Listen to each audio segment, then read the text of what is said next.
Hello everybody, Josh12 back here again with another video, and I'm here with my official review for Batman the Killing Joke. Now, Batman the Killing Joke has had a San Diego Comic-Con weekend screening. It also had a various theatrical event, and by the time this review comes out, it's pretty much had a digital copy and possible Blu-ray release. So with that being said, this review will contain spoilers, but with that being said and done, let's get into my official thoughts and review for Batman the Killing Joke animated feature. Now, Batman the Killing Joke is based on a graphic novel of the same name by Alan Moore and Brian Boland, and is semi-based on the 1950s storyline, The Man Behind the Red Hood. Now, the overall scope and storytelling of Batman the Killing Joke is the origin of the Joker and pretty much his deconstruction of the Batman family, which is specifically James Gordon. Now, when it came to this movie, there was a lot of hype and controversy towards it. A lot of hype was because of the grandness of The Killing Joke. I mean, Batman the Killing Joke is hands down one of the greatest graphic novels in comic book history. If you go to a comic book store, there are two specific comic books or graphic novels that you specifically need to get regardless if you're a comics fan, which is A, Watchmen, and B, Batman the Killing Joke. And there was a lot of hype towards the adaptation of this film. Kevin Conroy was coming back, Mark Hamill was coming back. It was an extravaganza of hype and expectations of this film. However, it also garnered a lot of controversy towards the runtime, the extension of certain characters, the beefing up of Batman the Killing Joke. Because when you go back and check out the original comic, it's a pretty small story. It's very short, it's very to the point, it's nothing overly extensive, and it wouldn't be really that grand for a full-length feature, so they obviously had to beef it up a lot, and they also had to serve a specific agenda, which is to serve the female fan base of comic books and superhero genres, because, spoilers, back to the original comic book, Barbara Gordon isn't really in it a lot, and she's usually specifically known for just being crippled by the Joker and just used as a plot device to torment James Gordon within the story. So when it came to the animated feature, Bruce Timm and the rest of the people at Warner Brothers Animation had a specific agenda, which is to beef up her story arc and make her and legitimize her within the story of The Killing Joke, which was the most controversial thing about this movie. Now, for me personally, when it came to this movie, I really had mixed expectations for it. A part of me that was very highly anticipating it, and then another part of me that felt like nothing that they showed us, or at least showed me, was really hyped enough, or at least looked good enough for me to, I guess, entice myself to check it out. I mean, none of the trailers really enticed me. None of the, the interviews that Bruce Timm did really enticed me. Nothing about Killing Joke really made me go, wow, I should really see it, other than the fact that it's based on The Killing Joke and it has two of the most iconic freaking voice actors voicing these characters. But with that being said, when it comes to The Killing Joke, let's get into the meat of the bone here, which is the most controversial thing, the prologue. Now, the prologue is pretty much majority of the movie. It pretty much has beginning, middle. It's pretty much a half an hour, a little bit over a half an hour of the runtime of Killing Joke, and it pretty much has nothing to do with The Killing Joke. It's mostly due to amp up Barbara Gordon's story and I guess legitimize her within the story, and which I have no problems with. However, Brian Azzarello, who's the writer of The Killing Joke, who adapted this movie, really did a fumble of a job when it came to crafting Barbara Gordon's story arc in this movie. Granted, I get it, they had to do something to make sure that a lot of people who are out there who are female fans, who are feminists, who are whatever,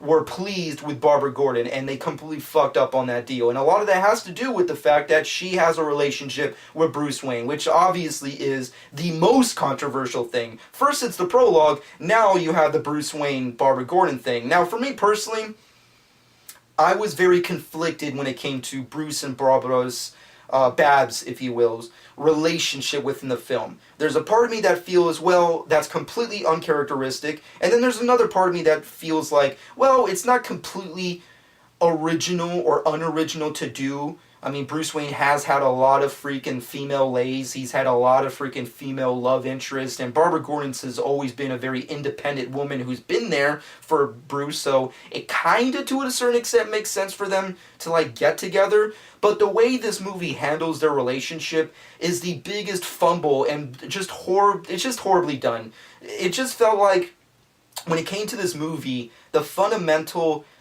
I guess, folly of this movie is that they changed the narrative. When you watch Batman the Killing Joke animated feature, you lose what the narrative is supposed to be. The narrative of the Killing Joke is supposed to be all about the Joker, his relationship with Bruce Wayne, Batman specifically, how he torments James Gordon. James Gordon's narrative and how he's witnessing this deconstruction of his daughter, this torment, this molestation, this possible rape of his life, his privacy, his daughter, all this crazy stuff. He's being tormented mentally, physically, spiritually, all as you can see. And they changed that narrative to Barbara Gordon. They gave her all the narrative. So when you watch the movie, the fundamental flaw is that when you watch the movie, you expect this movie to be a Barbara Gordon Batgirl story, and by the time you reach the halfway point and it starts to kick up into the actual adaptation of the Killing Joke graphic novel, it completely shifts tone, story, and narrative, and that's the biggest thing that sucks about the animated feature that is the Killing Joke. It first starts off as a Batgirl story, then it's a Batman Joker story, then it's Joker James Gordon, and then it's back to Batman, and then it ends off on freaking Barbara Gordon again to, like, I guess, make a full circle of her story arc that really has nothing to do with the Killing Joke.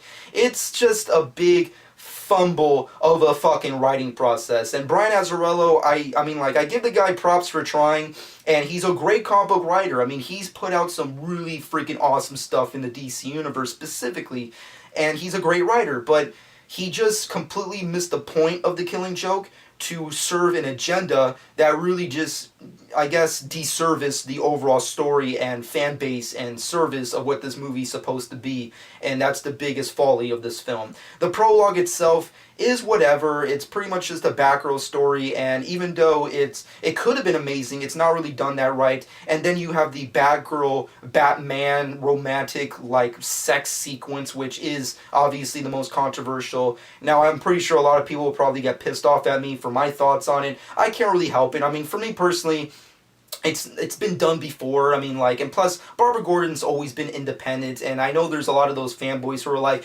Bruce supposed to be with Selina, and freaking Barbara's supposed to be with Nightwing. It's like, really? I mean, Bruce Wayne's fucked every fucking female chick in the DC universe, and Barbara, I mean, like, she's fucking...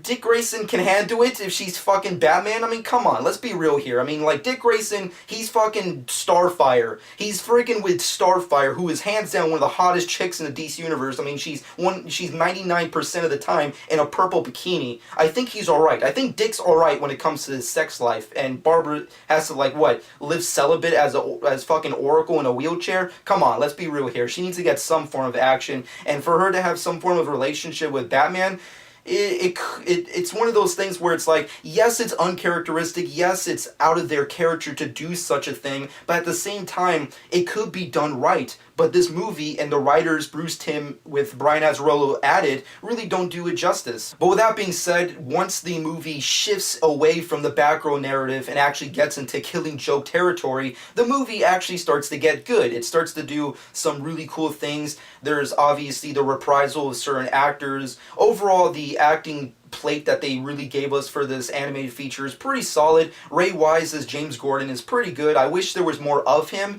but overall he puts in a pretty decent performance. Tara Strong as Batgirl, aka Barbara Gordon, is pretty phenomenal. I mean, like, she's freaking awesome. She kicks ass. Tara Strong pretty much is the go-to chick when it comes to voice actresses for DC, so she pretty much puts a solid performance. Kevin Conroy as Batman, enough said. He's fucking Batman. There's not really much to say beyond that. And Mark Hamill as the Joker is fucking phenomenal. I mean, Mark Hamill is the Joker. I mean, he is the definitive Joker. There's no fucking ifs, ands, or buts about it. He is the definitive Joker. And overall, I think when I look back at this movie, he puts in a performance that's too good for this movie. He pretty much Robert De Niro, Godfather 2 this fucking movie. He's so fucking good. I think he puts in possibly one of his top 5 performances as the Joker in this film. There's instances where he's either really scary, very, horrifying, very funny, or very sympathetic. Specifically very sympathetic, which is a very interesting aspect to take away from his performance, considering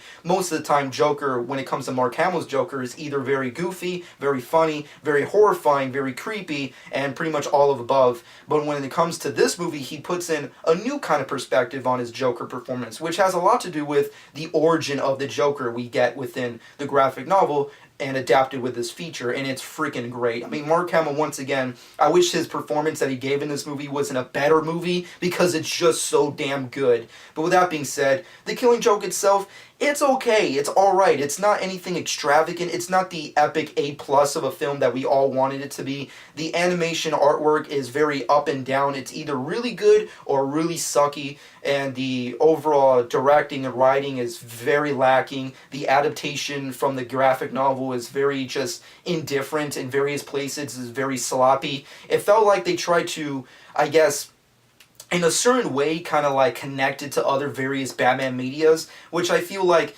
isn't the right way to go. I mean, like, when it comes to adapting these movies, you have to adapt them in the, I guess, era that they were made in. When they adapted Dark Knight Returns, and when you watch it, you feel like you're watching an 80s Batman comic, because that's the era that it's in. It's stuck in like this weird 1980s era. Same thing for Batman Year One, and so on and so forth. So I was kind of hoping they would do the same thing with this, and they don't really get there. This movie feels like it's been modernized. It feels like it's a movie that's taking place in today with all this new technology, this references to other various storylines in Batman, Joker, and, you know, DC Universe that completely has nothing to do with The Killing Joke. Like, and granted, as a hardcore fan, I appreciate the Easter eggs and references, but when you're adapting something that's iconic and amazing like The Killing Joke, it just feels stupid to connect the dots with other things that have nothing to do with The Killing Joke, and that's just mostly just disrespectful. So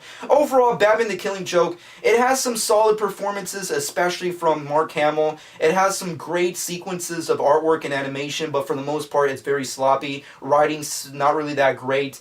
Barbara Gordon's story could have been a lot better, and Bruce and Barbara's relations, or romantic status quo, if you will, could have been a lot better. I mean, like, overall, once again, for those people who are kind of hating on that theory, it's just, it could be good, it just needed some better tweaking. And I feel like if they really wanted to serve the agenda, which is to serve Barbara Gordon justice, they should have just made a solo Batgirl story, or at least do like maybe what Pixar does, which is do a short story before the movie starts and just do that or something. I mean, like, come on. I mean, Barbara Gordon, Batgirl, deserves a little bit more justice to what they gave her in this movie, and they completely dropped the ball in all accounts. And it just, they should have just done a solo movie, or just done what they pretty much should have done, which is do a straightforward, standalone adaptation of The Killing Joke, the same way they did with Batman Year One and The Dark Knight Returns. But they didn't. They tried to do this real weird, modernized version of it that, like, kids of today can get to it. And then there's the rated R rating, which was weird, because